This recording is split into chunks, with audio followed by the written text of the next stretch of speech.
नमस्ते दोस्तों। मैं पल्लवी आपकी दोस्त आज आपके सामने लेकर आई हूँ एक नई वीडियो। दोस्तों, जैसा कि हमें पता है कि इस वर्ष 25 फरवरी 2024 को नरेंद्र मोदी जी के द्वारा गुजरात में सुदर्शन सेतु का उद्घाटन किया गया है। तो आज हम उसी टॉपिक को स्टडी करेंगे, देखेंगे कि क्या क्या उस ब्रिज की खासियत है, क्या कब वो स्टार्ट किया गया था, क्यों बनाया गया है, कहाँ पर बनाया गया है, इस ब्रिज की क्या विशेषताएं हैं। तो आज हम कोशिश करेंगे कि इस वीडियो के माध्यम से हम उस चीज़ को कवर कर पाए। ठीक है दोस्तों, तो जल्दी से हम इस वीडियो को स्टार्ट करते हैं। यह जो इंफ्रास्ट्रक्चर है वो देश का एक ना तैयार किया गया है।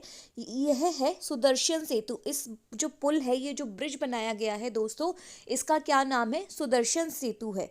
यह देश का सबसे लंबा केबल ब्रिज है। देश का सबसे लंबा केबल ब्रिज, जो केबल की हेल्प से टिका हुआ है, जिसका कोई पिलर नहीं है, तो वो केबल ब्रिज होता है। तो ये देश का सबसे लंबा केबल ब्रिज है। इस ब्रिज को आज दिनांक 25/2/2024 को नरेंद्र मोदी जी के द्वारा ने राष्ट्र को समर्पित कर दिया है। तो इसका उद्घाटन किसके द्वारा किया गया है? नरेंद्र मोदी जी के द्वारा। तो अब जानते हैं कि ये कहाँ पर बना है? गुजरात के द्वारका में। तो इसकी कुछ खास अहमियत बातें जानते हैं। सबसे पहले बात, इसकी लेंथ कितनी है।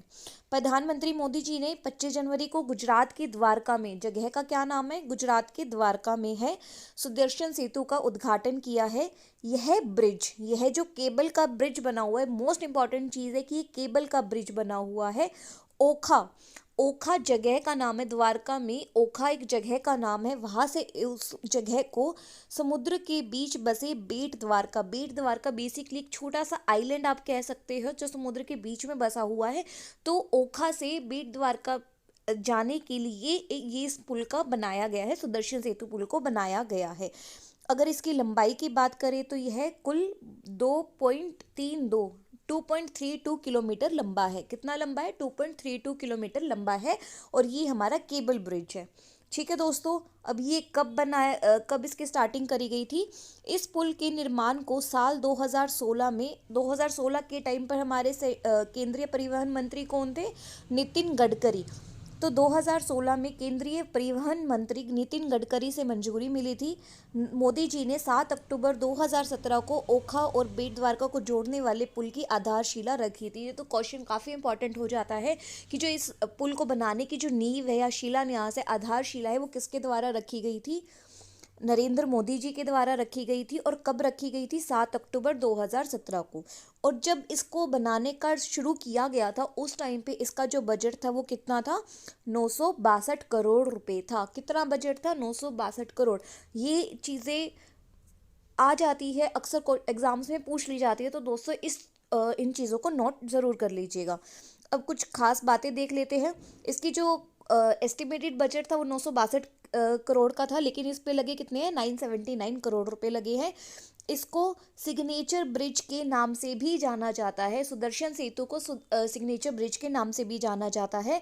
यह क्या है? ये पुल द्वारकाधीश मंदिर, जो हमारा गुजरात में द्वारकाधीश मंदिर है, जो श्री कृष्ण का मंदिर है, उसमें आने वाले निवासियों और तीर्थ यात्रियों के लिए बहुत खास महत्व रहेगा। क्योंकि अगर जैसे हम द्वारकाधीश दर्शन के लिए जाते हैं तो ऑब्वियस ही बात है, हम बेट द्वारका भी जाते हैं। वो हमारे जो है कृष्ण जी है, उन्होंने ही उस जगह को बस बनाया था, उन्होंने ही बसाया था। तो हम वहाँ के भी दर्शन करने जाते हैं। तो अगर कोई द्वारकाधीश जाएगा तो बेट द्वारका भी जाएगा ही जाएगा। तो पहले बहुत दिक्कतों का सामना करना पड़ता था वहाँ जाने के लिए, लेकिन अब पुल की वजह से सिर्फ और सिर्फ आप बाय कार जाइए, 5 मिनट में आप वहाँ पर पहुँच जाएंगे। तो काफ़ी ज़्यादा ईजी हो गया है। अब ये जो 4 लेन वाला ब्रिज है, 27.2 मीटर चौड़ा ब्रिज है। दोनों तरफ 2.5 मीटर का चौड़ा फुटपाथ भी बनाया गया है, जिसको पैदल जाना है पैदल भी जा सकते हैं। तो ये अद्वितीय डिज़ाइन है। और इसमें दोनों तरफ श्रीमद् भगवत गीता के श्लोक और भगवान कृष्ण की छवियों से सजा हुआ एक फुटपाथ भी बनाया गया है। हर जगह चारों तरफ उसमें पुल में श्रीमद् भगवत गीता के श्लोक भी लिखे हुए हैं और कृष्ण की छवियाँ भी, पेंटिंग्स भी बनाई हुई है, ताकि और ज़्यादा वो सुंदर और ज़्यादा अट्रैक्टिव लगे। ठीक है दोस्तों, इस फुटपाथ के ऊपरी हिस्से पर सौर ऊर्जा के पैनल भी लगाए गए हैं, जिससे डेली 1 मेगावाट बिजली पैदा करी जा सकेगी। अब जब सुदर्शन हेतु सेतु नहीं था, तो उससे पहले क्या होता था कि जब हमें द्वारकाधीश से द्वारका भेट जाना होता था, बेट द्वारका जाना होता था, तो हमें वहाँ पर नाव जो बोट है उस पर डिपेंडेंट रहना पड़ता था। और मौसम ख़राब हो, बारिश आ रही है, तूफान आ रहा है, आप जा नहीं पाओगे। अगर आपके टाइड्स, क्योंकि टाइड्स का बहुत ज़्यादा इंपॉर्टेंट रोल होता है अगर आप ब्रिज मतलब समुद्र को क्रॉस करना है, तो अगर हाई टाइड्स है, लो टाइड्स है, आप वहाँ पर नहीं जा पाओगे। तो उन टाइम पे आपका जो था रास्ता बंद हो जाता था, वो एक तरीके से कट जाता था शहर से। तो इस चीज़ को कम किया है इस पुल ने। ठीक है, तो ये जो पर्यटक है उन टूरिज़्म को बढ़ाने के लिए बहुत ज़्यादा इम्पोर्टेंट रोल प्ले करेगा। ठीक है, इस ब्रिज का जो डेक कंपोजिट स्टील री इन्फोर्स्ड कंक्रीट से बना है। इस ब्रिज का डेक जो कंपोजिट है वो किससे बना है? स्टील री कंक्रीट से बना है। इस पुल को सिग्नेचर ब्रिज के नाम से जाना जाता था, अब इसका नाम बदलकर सुदर्शन सेतु रख दिया है, सुदर्शन ब्रिज रख दिया गया है। बेट द्वारका क्या है? ओखा बंदरगाह के पास एक द्वीप है जो द्वारका शहर से लगभग 30 किलोमीटर दूर है, जहाँ भगवान कृष्ण का प्रसिद्ध द्वारकाधीश मंदिर स्थित है। ठीक है दोस्तों, आई होप कि आपकी जो हमारा इंडिया का जो सबसे लंबा केबल ब्रिज है सुदर्शन सेतु, उसके रिगार्डिंग जितने भी आपके मन में डाउट्स थे वो सारे के सारे आज क्लियर हो गए होंगे। उससे जुड़े सारे इंपॉर्टेंट फैक्ट्स मैंने इस वीडियो में कवर किए हैं, इंक्लूड किए हैं। अगर दोस्तों आपको ये वीडियो पसंद आई हो तो प्लीज़ इस वीडियो को लाइक एंड शेयर करना ना भूलें, और हमारे चैनल ज्ञान दर्पण बाय पल्लवी को प्लीज़ सब्सक्राइब कर दीजिए।